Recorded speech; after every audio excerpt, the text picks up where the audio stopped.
তো আজকে আবার সকাল সকাল উঠে গেছি আর আজকে আমার সেই হেলদি জুস জার্নির ডে 2। তাই আজকেও নিয়ে নিলাম আমলা, কাঁচা হলুদ আর পুদিনা পাতা, সব কিছু মিক্সিতে ব্লেন্ড করে জুসটা বানিয়ে নিলাম। টেস্টটা যদিও ভালো নয় কিন্তু শরীরের জন্য দারুণ ভালো, তাই চোখ বন্ধ করে খেয়ে নিলাম।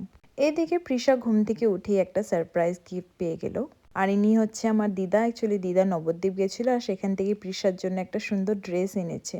আর ড্রেসটা দেখে ও এত খুশি হয়ে গেলো যে বলছে এটা পরে আমি এখনই ঘুরতে যাব। আর এখন কেউ বাইরে গেলে মানে কারো জন্য কিছু আনুক না আনুক, প্রিশার জন্য অবশ্যই সবাই কিছু না কিছু নিয়ে আসে।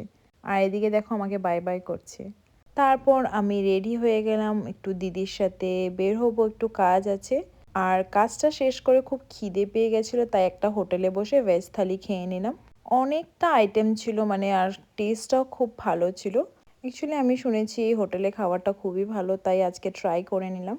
আর তারপর এক গ্লাস ঠান্ডা সুগার ক্যান জুস খেয়ে নিলাম। তারপর আমরা বাড়ি চলে গেলাম। বাড়ি ফিরে দেখলাম বাবা বাজার থেকে ফিরেছে আর একদম অনেক বাজার নিয়ে এসেছে। আর এদিকে প্রিশা আবার সব ব্যাগ চেক করা শুরু করে দিল, আবার বলছে এইসব দাদা আমার জন্য এনেছে, খাবে তো কিছুই না। তারপর বিকেলে সবাই মিলে ধোসা খেয়ে নিলাম। আর প্রিশা ধোসাটা খুব পছন্দ করে। আর ও তো মানে ঘরের খাবার থেকে বাইরের খাবারটা একটু বেশি পছন্দ করে।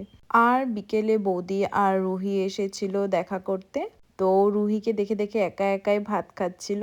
আজ যেহেতু নিরামিষ ছিল তো মা বানিয়েছিল সয়াবিন, আর বৌদির সয়াবিন খেতে খুবই ভালো লাগে। তাই মা বললো যে আজ ডিনারটা এখানেই করে যেতে। তো সবাই মিলে খুব মজা করে ডিনার করে নিলাম। তো এইভাবে কেটে গেল আজকের দিনটা। দেখা হবে নেক্সট ভিডিওতে। Okay bye.